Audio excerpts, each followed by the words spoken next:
call this a sharing opportunity. So this is sharing what they do every day within their classrooms. This year is our second year of a journey into arts integration, where we have been teaching and learning through the arts in all subject areas. The arts has always been a big part of Grand Avenue. We've always believed that it is an important part of creativity and self-expression.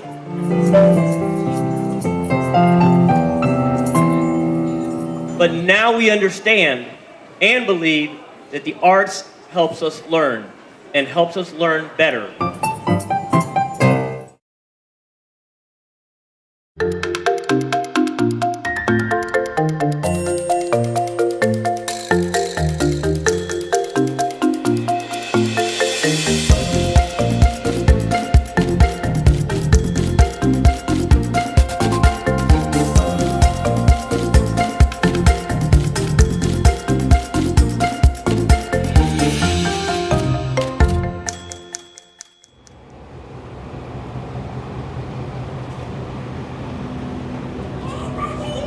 How you guys doing? What's up? How y'all doing? Hello. Doing okay? Yes. What's up, Sinai? What's going on? Doing all right? Yeah? Hey, bro. Where are y'all going to? The media center? Yeah. Oh yeah. You know what? Remember that song you guys were singing the other day about the number 5? Yeah. You can sing it? You want to sing it loud? 1, 2, 1, 2, 3, go.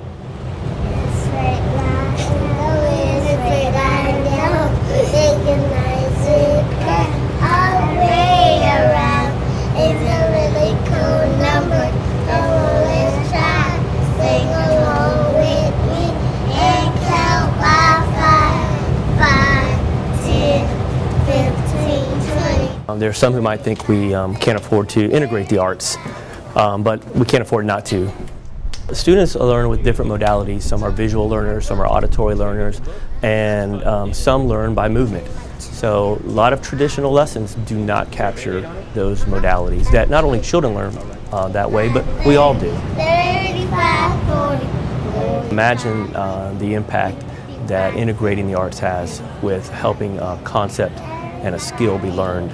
85, 90, 95, 100. Good morning.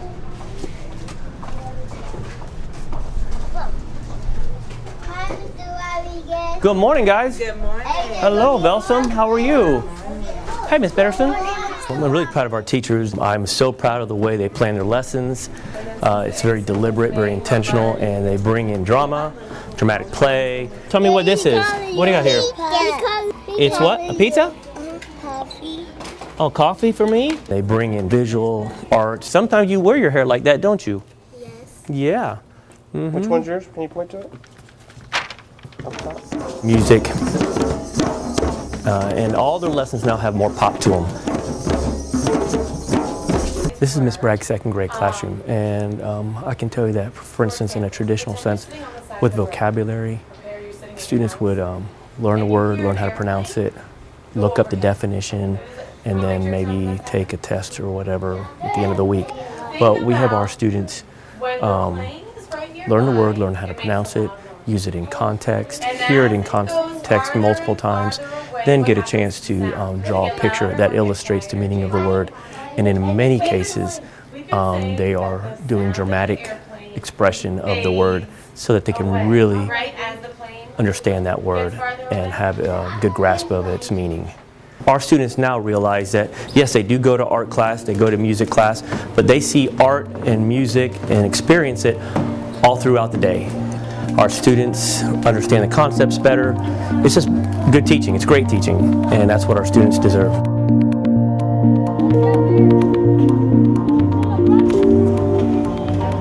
We know that one of the things that's missing in many schools is the joy of learning.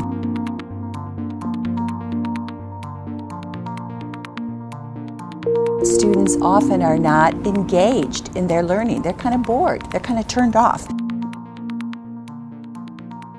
We're so focused on standardized testing, and we're so focused on meeting benchmarks, that we tend to get away from making sure that we remember that learning is supposed to be fun as well. So I think arts integration really helps bring that component back into the learning process. In a traditional classroom, often children are seated in desks in rows. They might be in tables separated from one another, and they often are doing independent work rather than collaborative work. Typically, in a traditional classroom, the children would be working with textbooks, they would be working with worksheets. And the world we see by itself. In an arts integrated classroom, children are often out of their seats. They're up and dramatizing, they're playing instruments, they're very engaged in the learning. Harvest the wheat. Who will help me harvest the wheat? I think that the problem we're trying to engage in this is that by bringing in arts integration, we're really making sure that kids have that creative outlet, that it's not just about worksheets, it's not just about rote learning, it's about the creative process. It's about giving kids a chance to make decisions about their education and make decisions about what they're learning, and then giving them a chance to own it and live it. When the arts are happening in a classroom, children typically are excited and motivated to continue their learning. The time flies by, and when it's time to quit, they say, "Is it time already?" Instead of, "Oh, thank goodness we can get out of here."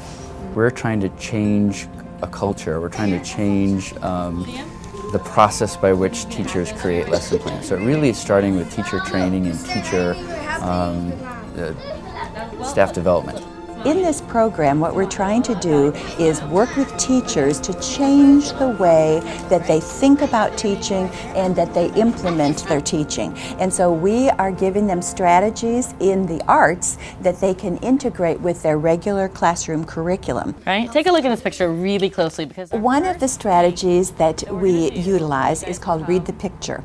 And so we will take fine artworks by well-known artists and bring them into the classroom and ask the children to read the picture. And so they start by telling about what they see in a painting. the face is going to tell us a lot. Look at their face. What about their face stands out? What does that mean? When your eyes go like that, something could be not good. What else could that mean when your eyes get really big? Kaylee? Surprise. Surprised. Show me surprised. They continue by talking about how it makes them feel, why the artist might have used these colors, or what happens in the foreground of the painting, the background. It all sounds simple, but it's a place where we really begin. And so we can do the Read the Picture strategy with fine artworks. We can also do it with illustrations in stories and books that the children are doing.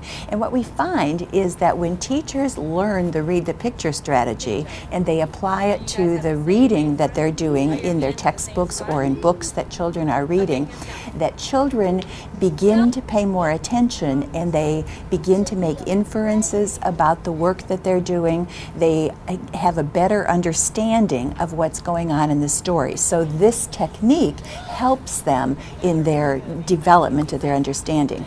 Kaylee, what you got? When I woke up out of bed, I was so late. I was not happy. Excellent.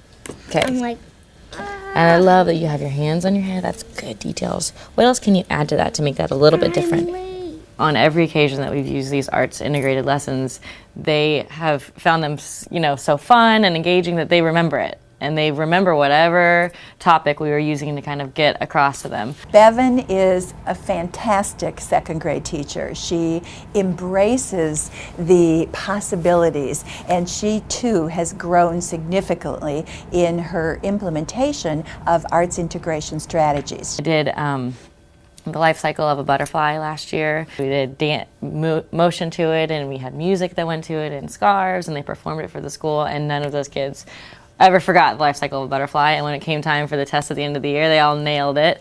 And just those meaningful connections that they have really make such a difference. She's the kind of teacher that you want your child to have because she loves the children and she has high expectations for their achievement. And now she has really